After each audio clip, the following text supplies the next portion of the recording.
Saudara pengancam calon presiden nomor urut 1 Anies Baswedan di media sosial berhasil ditangkap. Polisi masih mendalami untuk mengungkap motif dan penyelidikan lebih lanjut. Kadif Humas Polri Irjen Sandi Nugroho menyebut terduga pelaku pengancaman pada Anies ditangkap Sabtu pagi di Jember, Jawa Timur.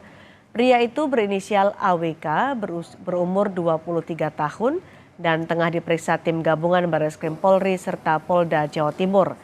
Dari pemeriksaan awal, ia mengakui perbuatannya membuat cuitan ancaman untuk Anies di akun media sosialnya maupun sebagai pemilik akun TikTok calon istri 71600. Kadif Humas Polri Irjen Sandi Nugroho menyebut melalui keterangan awal yang disampaikan, tindakan ancaman itu tidak berkaitan dengan capres ataupun parpol tertentu.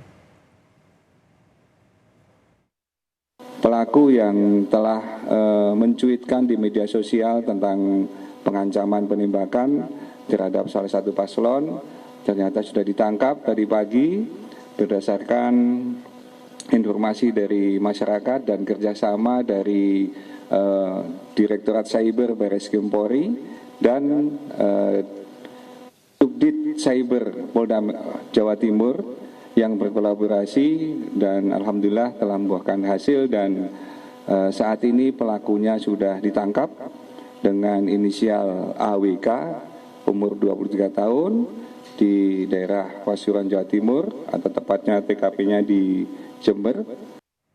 Kadif Humas Polri Irjen Sandi Nugroho menyebut terduga pelaku pengancam Anies terancam Undang-Undang ITE tentang ancaman melalui media sosial. Pelaku mengakui ia yang membuat ancaman di media sosialnya dan polisi memastikan semua SOP dan standar pengamanan 3 paslon Capres-Cawapres adalah sama. Sesuai dengan alat bukti yang terkait dengan pengancaman melalui media, yaitu alat-alat yang dipakai seperti handphone maupun yang lainnya. Tapi lebih detailnya nanti akan kita sampaikan setelah ada rilis resminya. Calonnya siapapun paslonnya mendapatkan hak yang sama yang dilakukan oleh petugas dari kepolisian. Dan maka dari itu SOP tadilah yang menjadi bagian yang tidak terpisahkan. Apakah ada ancaman, tidak ada ancaman, SOP tetap akan dilaksanakan sesuai ketentuan. Pemeriksaan awal yang bersangkutan mengakui yang pertama itu calon istri itu adalah akunnya dia, benar. Dan dia melakukan pengancaman itu dan diakui bahwa dia yang membuat cuitan itu. Anies Baswedan mengetahui pelaku pengancamnya sudah ditangkap dan Anies mengapresiasi kerja cepat kepolisian. Dalam rilis pers yang diterima Kompas TV, Anies mengucapkan terima kasih dan apresiasi kepada Kapolri dan institusi Polri sehingga pemilu dapat berjalan kondusif dan damai. Sementara itu Kapten Timnas Amin Syaugi Alaidrus menyebut pihaknya menyerahkan kasus ini sepenuhnya pada pihak kepolisian untuk diusut dan diselidiki hingga tuntas.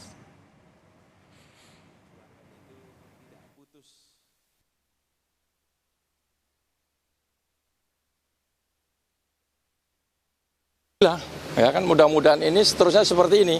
Jadi betul-betul hukum itu ditegakkan. Ya, Pak Anies sudah menyampaikan kepada saya kalau yang mengancam secara fisik agar dilaporkan. Kalau kritik-kritik tidak perlu dilaporkan. Ya, Pak Anies selalu mengatakan pemimpin dipuji tidak melayang, ya, dicaci tidak tumbang. Jadi apa yang memang diancamkan kepada Pak Anies maupun Pak Muhaimin ya segera dilaporkan kepada polisi, segera ditindaklanjuti. Ini apresiasi kepada polisi ya telah memproses hal tersebut. Calon Wakil Presiden nomor urut 3 Mahfud MD ikut menanggapi ancaman yang diterima oleh Anies Baswedan. Mahfud menyebut polisi harus mengusut kasus ini sesuai hukum. Ya nanti biar diselidiki lah, kalau diancam melalui medsos itu kan bisa dilacak pengancam. Mau melapor aja, tapi sebenarnya kalau kejahatan itu enggak perlu laporan. Itu kan yang perlu laporan pengaduan itu kan kalau delik aduan. Kalau kejahatan seperti itu, seperti ada kebakaran di mana gitu, polisi harus langsung cari. Tim kampanye nasional Prabowo Gibran mengapresiasi Polri soal penangkapan pelaku pengancaman Capres nomor urut 1 Anies Baswedan. Menurut juru bicara TKN Prabowo Gibran, Andre Rosiade, seluruh kandidat pemilu harus dapat perlakuan yang sama dan pengganggu demokrasi harus ditangkap. Sudah ditangkap oleh polisi, tentu kita apresiasi. Menurut saya siapapun tidak berhak ya mengganggu proses demokrasi kita. Saya mendukung ya, mengapresiasi langkah cepat aparat kepolisian bagi para menangkap dan menghukum para pengganggu-pengganggu demokrasi.